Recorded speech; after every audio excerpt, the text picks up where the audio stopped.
बिस्मिल्लाहिर्रहमानिर्रहीम। अस्सलाम वालेकुम नाजरीन, मैं उराना फैसल एडवोकेट और मैं अपने यूट्यूब चैनल के जरिए आपसे मुखातिब हूँ। नाजरीन, पहली दरखास्त तो ये होगी कि वो अहबाब जिन्होंने मेरा चैनल सब्सक्राइब नहीं किया, मेहरबानी फरमाकर वो मेरा चैनल सब्सक्राइब कर लें ताकि मेरी नेक्स्ट वीडियोस आसानी से आप तक पहुंचती रहें।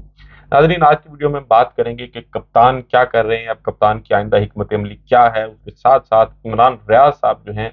उनके मुतल्लिक भी अभी तक जो कुछ हुआ है या जो कुछ हो रहा है उस पर भी आपसे बात करेंगे। एक तरफ तो इलेक्शन के पैसे नहीं है, ये हुकूमत जो है बड़ी गरीब है, लेकिन ब्यूरोक्रेसी के जो अलल्ले तलल्ले हैं और जो उनकी अयाशी हैं उन पे भी कोई रोक टोक नहीं है। बिजली जो है वो मजीद महंगी कर दी गई है और पाकिस्तान तहरीक इंसाफ के साथ क्या सलूक किया जा रहा है उस पर भी आपसे बात करेंगे। पहली बात तो ये करते हैं कि कप्तान जो है वो इस वक्त क्या कर रहे हैं। पाकिस्तान तहरीक इंसाफ के चेयरमैन और पाकिस्तान तहरीक इंसाफ की जो लीडरशिप है उसके साथ जो कुछ हुआ है वो आप सबको पता है। लेकिन उसके बावजूद इमरान खान साहब जब जाहिर उनके पास अकील करीम ढेडी आए थे और उनसे उन्होंने रिक्वेस्ट की थी कि जी आप मुल्क से बाहर चले जाएं कुछ अरसे के लिए, तो उन्होंने पाकिस्तान से बाहर जाने से इनकार कर दिया था कि ये मेरा मुल्क है, मैं इसको छोड़ के नहीं जाऊंगा, ये ज्यादा से ज्यादा मेरा क्या करेगी। 200 के करीब उन पर मुकदमात बनाए गए हैं, दहशत गर्दी, इकदाम कत्ल, घेराव जलाओ और रियासत से बगावत, पता नहीं किस किस इल्जाम में उनके खिलाफ मुकदमात दर्ज हैं। लेकिन इसके बावजूद कप्तान के हौसले अभी तक बुलंद हैं, वो मुल्क से बाहर जाने के लिए तैयार नहीं है। और फिर सिर्फ ये नहीं है कि वो मुल्क से बाहर जाने के लिए तैयार नहीं है, साइफर के मुतलिक जो कुछ कहा गया कप्तान ने, एक तो उसका भी ऑपरेशन कर दिया अब से 2 दिन पहले की वीडियो में। और फिर आपसे तकरीबन 5 घंटे पहले एक ट्वीट आया इमरान खान साहब का और उन्होंने कहा कि जी पूरी तरह ये समझने के लिए कि पीटीआई के पाबंदे सलासुल यानी जो जेल में लोग हैं, कारकुनान और सपोर्टर्स को किस सतह की जहनी व जिस्मानी अजियतों से गुजारा जा रहा है, ये गुफ्तगू मुलाजा फरमाएं। मुल्क में वहशत और बर्बरियत का राज कायम करने वाली कुव्वतों का वाहिद हदफ यही है कि पाकिस्तान की सबसे बड़ी जमात को इंतखाबात से बाहर रखा जाए। अब इस ये एक बुनियादी तौर पर इंटरव्यू है पाकिस्तान तहरीक इंसाफ के उस कारकुन का जो 9 मई के वाक़े के बाद 13 मई को घर के बाहर से जिसको सादा कपड़ों में लोगों ने उठाया, उस पर तशद्दुद किया और उसको अनड्रेस करके उसकी वीडियोस बनाई और फिर वीडियो जो है वो उनकी अहलिया को भिजवाई गई। यानी ये जो कुछ किया जा रहा है कप्तान उसको भी लोगों के सामने ला रहे हैं अपनी वीडियोस के जरिए, अपने पैगामात के जरिए, अपने ट्वीट्स के जरिए। और उन लोगों को जो पाकिस्तान तहरीक इंसाफ को क्रश करने के लिए इस वक्त पूरी तरह सरगर्म अमल है, कप्तान उनको किसी किस्म की कोई माफी देने के इस वक्त मूड में नजर नहीं आ रहे। होता ये है कि जब इस किस्म का जुल्म और जबर हो रहा हो तो फिर लोग खामोश हो जाते हैं कि अब चूंकि हालात ठीक नहीं है, फेवरेबल सर्कमस्टांसेस जब होंगे तब बात की जाएगी, तब इस पे आवाज उठाई जाएगी या उन लोगों को, उन कुव्वतों को या उन इदारों को क्रिटिसाइज किया जाएगा जो इस जुल्म और जबर में बराबर के शरीक हैं। लेकिन इसके बावजूद कि मुल्क में इस वक्त एक खौफ की फिजा कायम है और इदारों का जबर और जुल्म जो है वो बहुत सारे लोगों को बोलने से रोके हुए है, लेकिन कप्तान जो है उनका हौसला नहीं टूटा, वो अभी भी उन लोगों के नाम ले रहे हैं। कप्तान ने कुछ दिन पहले जनरल फैसल नसीर के बारे में भी यही कहा था, उनका नाम लेके कहा था कि जब मैं एक एफआईआर दर्ज नहीं करवा सकता तो मेरे पर जो एफआईआर दर्ज होती हैं वो बगैर सबूत की होती हैं, वो सबूत बाद में इकट्ठे किए जाते हैं। वो जेआईटी नाम नेहाद जेआईटी जिसने इमरान खान साहब को 9 मई के वाकयात में गुनाहगार करार दिया है, वो भी कोई ऐसे, मैं समझता हूँ, अनपढ़ और नॉन प्रोफेशनल किस्म के लोग थे कि एक शख्स जो खुद जेल में है, कस्टडी में है, नैब की कस्टडी में है या रेंजर की कस्टडी में है, वो लोगों को किस तरह से इरिटेट कर रहा है या लोगों को किस तरह से पैगाम दे रहा है कि जी आप जाएं, जाके सड़क पर इकट्ठे हों और जीएचक्यू पर या किसी आर्मी की दीगर तनसीबात पर हमला करें। ना कोई ऐसी वीडियो है, ना कोई ऐसी ऑडियो है, ना ही इमरान खान साहब का कोई ऐसा ट्वीट है, लेकिन उसके बावजूद ये जो वारदाती टोला विराजमान है और वो लोग जो इदारों में बैठे हुए इनके नमक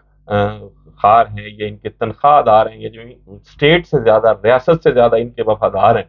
वो इमरान खान साहब पर वो ये इल्जाम भी लगा रहे हैं कि वो 9 मई के वाकयात में बराह रास्त जो है वो मुलव्वस हैं और जिम्मेदार हैं और गुनाहगार हैं उसमें। उसके साथ साथ नाजरीन, इमरान रियाज साहब को आज 70 दिन से जायद हो गए हैं गिरफ्तार हुए हुए।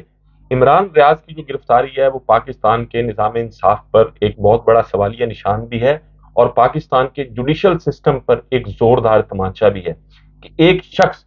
जिसको बगैर किसी एफआईआर के सियालकोट एयरपोर्ट से गिरफ्तार किया जा रहा है और जब उसको गिरफ्तार किया जा रहा है उसका डिटेंशन ऑर्डर नहीं है, یہ بات بعد میں ثابت ہو گئی کہ جب ان کو گرفتار کیا گیا تو ان کا ڈیٹینشن آرڈر نہیں تھا، ڈیٹینشن آرڈر بعد میں جاری کیا گیا، اور پھر ایک ہی رات میں وہ ڈیٹینشن آرڈر واپس لے کے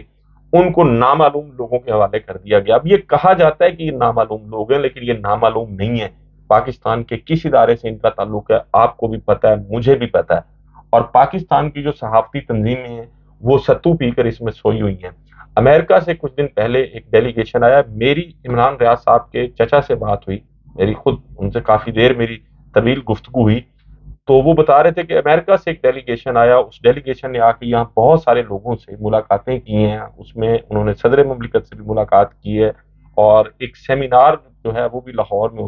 ہوا، اس سیمینار میں بہت سارے صحافیوں کو بلایا بھی گیا تھا، اور یہ مقبول جان اور دیگر لوگ بھی اس میں شامل تھے، تو اس میں تقاریر ہوئی ہیں، لیکن پاکستان کی جو صحافتی تنظیمیں ہیں وہ عمران ریاض صاحب کی بازیابی کے لیے اس طرح آواز نہیں اٹھا رہی، بلکہ سرے سے آواز ہی نہیں اٹھا رہی، کسی ٹی وی چینل پر اب عمران ریاض صاحب کا نام نہیں لیا جا رہا، ایک بندہ جو بغیر کسی ایف آئی آر کے 70 دن سے اس ملک کے اداروں کی حراست میں ہے، نہ ان کے گھر والوں کو پتا ہے وہ کہاں ہے، نہ ان پر کوئی الزام ہے، نہ ان پر کوئی ایف آئی آر ہے، نہ ان کے گھر والوں سے ملاقات کرائی گئی ہے، یہ ریاست یہ بتانے کے لیے تیار نہیں ہے کہ وہ بندہ کس کے پاس ہے، کوئی ذمہ داری لینے کے لیے تیار نہیں ہے، حالانکہ وہ ڈپٹی کمشنر سیالکوٹ اور ڈی پی او سیالکوٹ جنہوں نے عمران ریاض صاحب کو گرفتار کیا وہ اس کے براہ راست اغوا کے ملزم ہیں، ان کے خلاف کارروائی ہونی چاہیے، ان سے ویسے ہی تفتیش ہونی چاہیے جیسے کسی بکری چور سے تفتیش ہوتی ہے، تو عمران ریاض صاحب کا بالکل پتہ چل جائے گا کہ وہ کہاں ہیں اور کس کے پاس ہیں۔ امریکہ سے لوگ آئے ہیں عمران ریاض صاحب کی بازیابی کے لیے، آواز اٹھانے کے لیے، لیکن پاکستان کے جو بڑے بڑے صحافتی میں جن کو مطلب ہے جو گینگ ہے پاکستان میں، جو ان کے سرخیل ہیں اور جو ان کے بڑے بڑے لوگ ہیں، وہ سارے ستو پی کے سو رہے ہیں، عمران ریاض صاحب کی بازیابی کی کسی کو نہ کوئی پرواہ ہے نہ کوئی فکر ہے۔ یہ یاد رکھیں آپ سب لوگ، جو آج عمران ریاض صاحب کے ساتھ ہوا ہے وہ کل آپ کے ساتھ بھی ہو سکتا ہے۔ عمران ریاض کی فیملی پر ایک ایک منٹ جس قیامت کا گزر رہا ہے اس کا اندازہ جو ہے وہ ان کی فیملی کر سکتی ہے، اور حامد میر صاحب، سلیم صافی صاحب اور دیگر جتنے بھی پاکستان میں بڑے بڑے صحافی ہیں، یہ آپ کی ڈیوٹی ہے، آپ عمران ریاض صاحب کی بازیابی کے لیے آواز اٹھائیں، اور کچھ نہیں تو کم از کم اپنے روز کا جو آپ کا ایشو ہے اس میں 2 منٹ تو عمران ریاض پر بات ہو سکتی ہے، یا 1 منٹ تو عمران ریاض پر بات ہو سکتی ہے، لیکن بدقسمتی یہ ہے کہ آپ کے شاید جو چینل کے مالکان ہیں اور آپ خود بھی وہ آپ نہیں چاہتے کہ عمران ریاض صاحب جو ہے وہ رہا ہو کر آئیں۔ ایک شخص سب سے زیادہ پاکستان میں اگر کسی صحافی کو سنا جاتا ہے اور دیکھا جاتا ہے تو وہ عمران ریاض ہیں، اور شاید آپ کو یہ بات اچھی نہیں لگتی۔ میری دعا ہے اور میں اللہ تعالیٰ سے دعا کرتا ہوں کہ عمران ریاض صاحب جو ہیں وہ جلد اپنے گھر والوں کے بیچ خیریت سے ہوں، ان کی بیٹی جو ہے وہ چھوٹی بیٹی ہے 6-7 سال کی، وہ بہت زیادہ اپنے والد کو مس کرتی ہے، اور اسی طرح ان کی بڑی بیٹی بھی اسی طرح مس کرتی ہے، ان کی والدہ ہیں، ان کے والد ہیں، ان کے والد کو چپ لگ گئی ہے۔ اب ایک شخص جس کو اپنے بیٹے کا پتہ ہی نہ ہو 70 دن سے کہ وہ کہاں ہے، کس حال میں ہے، اس کے کرب اور دکھ کا اندازہ جو ہے وہ ایک باپ کر سکتا ہے۔ میری دعائیں اور تمام تر ہمدردیاں جو ہیں وہ بہرحال عمران ریاض اور ان کی فیملی کے لیے ہیں۔ اس کے ساتھ ساتھ ناظرین آپ کو یاد ہوگا کہ جب الیکشن کی بات ہوئی تھی تو اس وفاقی حکومت نے یہ کہا تھا کہ جی ہمارے پاس فنڈز نہیں ہیں، ہم بڑے غریب ہیں، یہ ہے وہ ہے، لیکن بیوروکریسی کے للے تللے پورے کرنے کے لیے چونکہ یہ وارداتی ٹولہ جو ہے یہ لوگوں پہ ظلم اور جبر جو ہے وہ اس بیوروکریسی کے ذریعے، پولیس کے ذریعے اور دیگر قانون نافذ کرنے والے اداروں کے ذریعے کرتا ہے، تو ان کی تمام تر ڈیمانڈ جو ہے وہ پوری کی جا رہی ہیں۔ اربوں روپے کی گاڑیاں جو ہیں وہ پنجاب میں اور پورے ملک میں بیوروکریسی کو دی جا رہی ہیں، اور اس کے لیے فنڈز بھی جاری کر دیے گئے ہیں۔ ایک اسسٹنٹ کمشنر لیول کا جو بندہ ہے اس کو بھی 4x4، اور جو ڈپٹی کمشنر اور ایڈیشنل ڈپٹی کمشنر ہیں ان سب کے لیے نئی گاڑیاں آ گئی ہیں، تو اس کے لیے پیسے موجود ہیں۔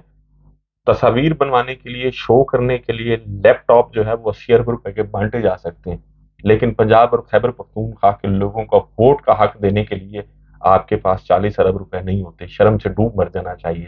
آپ کو۔ آپ جب یہ ٹی وی پر آ کر منہ بنا کے کہتے ہیں کہ جی ہم نے یہ کر دیا، ہم نے وہ کر دیا، اور بنیادی جو لوگوں کا حق ہے اپنے نمائندے منتخب کرنے کا اس کے لیے آپ کے پاس پیسے نہیں، اور پھر اس وارداتی ٹولے نے جاتے جاتے ایک اور کام کیا، کیونکہ حکومت کچھ دنوں کی مہمان ہے، 12 یا 13 اگست کو اسمبلیوں نے ختم ہو جانا ہے، 7.5 روپے فی یونٹ بجلی جو ہے وہ مہنگی کر دی گئی ہے۔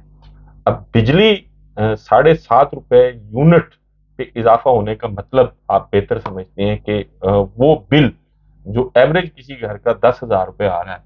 अब वो तकरीबन डबल हो जाएगा, क्योंकि ₹7.5 बिजली की बुनियादी कीमत में इजाफा होने से उस पे जो दीगर टैक्सेस हैं, जनरल सेल्स टैक्स है और फ्यूल एडजस्टमेंट प्राइस का जो एक फार्मूला है इनका, उसके तहत, और फिर इसी तरह उस पे इनकम टैक्स और एक्स्ट्रा टैक्स और सरचार्ज और पता नहीं कौन कौन से टैक्सेस इन्होंने लगाए हुए हैं। और उसके साथ साथ वो रेडियो जो मेरे दादा सुना करते थे और वो फौत हो गए, तो उसका बिल जो है वो भी अब मैं दूंगा। किस घर में रेडियो है, कौन रेडियो सुनता है? लेकिन ये इसहाक डार और ये सब सारा वारदाती टोला है। मतलब आप इनकी बदमाशी और इनके जुल्म का अंदाजा लगाएं कि लोगों पे ₹15 फी बिल में जो है वो रेडियो फीस भी लगा दी गई है। तो यहाँ अवाम पे जुल्म करने में, पेट्रोल का रेट बढ़ाना हो, बिजली का रेट बढ़ाना हो और चीजों पे टैक्सेस में इजाफा करना हो, तो ये एक सेकंड नहीं लगाते। लेकिन लोगों को वोट का हक देने के लिए इनके पास पैसे नहीं है। तो ऐसी हुकूमत जो है, मैं समझता हूँ वो, एक तो चूंकि बगैर किसी अखलाकी जवाब के ये लोग आए थे, बगैर किसी मैंडेट के आए थे, तो अब पाकिस्तान में जरूरत इसकी है कि लोग इसके खिलाफ आवाज बुलंद करें, लोग सड़क पर आए, पीसफुल पुरअमन एहतजाज रिकॉर्ड करवाएं और इस काबिज और वारदाती टोले को बताएं कि आपकी तमाम तर इकदाम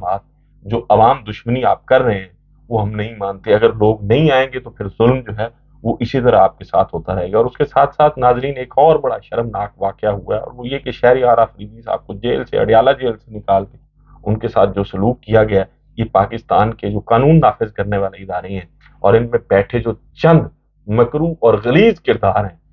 उनको शर्म से डूब मरना चाहिए। मैं इस वीडियो के जरिए, अगर ये मेरी वीडियो आला अदलिया तक कोई सुन रहा है, तो मैं ये मुतालबा करता हूँ कि इस पे सू मोटो नोटिस लेना चाहिए और शहरयार अफरीदी को जेल से निकाल कर उन पर तशद्दुद करने वाले और अपनी मर्जी की स्टेटमेंट दिलवाने वाले लोग जो हैं, उन पर अगवा और तशद्दुद के इल्जाम में मुकदमा दर्ज होना चाहिए और उनके खिलाफ कार्रवाई होनी चाहिए। नाजरीन, आपसे मुलाकात होगी अगली वीडियो में। अपना और इर्द गिर्द के लोगों का बहुत ख्याल रखिएगा। अल्लाह हाफिज।